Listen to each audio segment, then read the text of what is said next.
Oi, gente, tudo bem? Eu sou a Clarice, tutora de literatura do Projeto Faiman. E no vídeo de hoje a gente vai passar a entender um pouquinho mais sobre um dos gêneros literários mais antigos da história da literatura mundial, o gênero épico. Então, o gênero épico ele pode ser dividido tanto em textos narrativos como em textos em formas de poemas, que então são conhecidos como poemas épicos.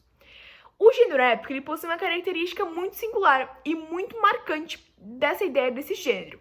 Então, para ser considerado uma produção literária, um gênero épico, é preciso que haja a presença de um ou mais heróis que então vão realizar atividades extraordinárias dentro do seu enredo. Então, para um texto narrativo ser considerado parte do gênero épico, ele precisa trazer um ou mais heróis. E agora, passando a pensar um pouquinho sobre a ideia dos poemas épicos, eles têm uma característica de estrutura própria deles, e frequentemente dividido em cantos. Então, eles possuem a seguinte estrutura. Eles iniciam com um prólogo, que vai passar a dar uma indicação na temática e vai mencionar o nome do herói, que o enredo vai passar a desenvolver mais pra frente.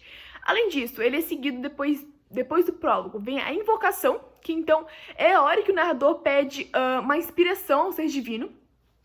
Depois disso vem a dedicatória, que quando o poeta ou o autor dedica a sua obra a alguém importante. E também a narrativa, ela vai passar a relatar as aventuras vividas pelo herói e pelos obstáculos vivenciados pelo protagonista. E a conclusão, ela vai então finalizar essa história. Além disso, o gênero épico ele tem umas principais características voltadas ao tema, é a presença de heróis e, além disso, a presença de elementos da mitologia greco-romana. Então, como eu disse lá no início do vídeo, é importante entender que esse gênero literário, o gênero épico, é um dos mais antigos já existentes.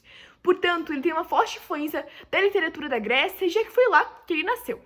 Então, outras características voltadas à sua estrutura. Então, ele é um poema ou uma narrativa narrada em terceira pessoa, que pode ser, então, divididos em cantos ou livros. Então, agora a gente vai passar a reconhecer as principais obras épicas do Ocidente. Então, eu trouxe aqui para vocês 3 obras, e que são as seguintes. Ilíada, que foi feita pelo Homero, que é um poeta grego da Grécia Antiga, que então o enredo se passa na Grécia durante a Guerra de Troia.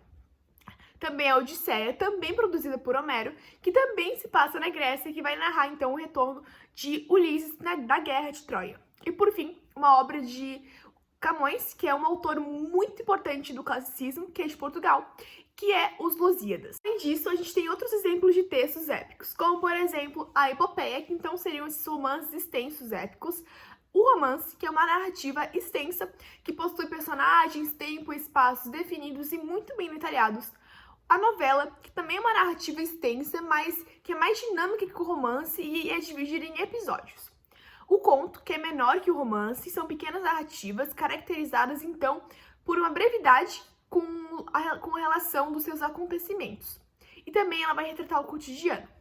A gente tem também a crônica, que aborda fatos novamente do cotidiano, de textos de curta duração, como, por exemplo, aqueles que a gente lê nos jornais.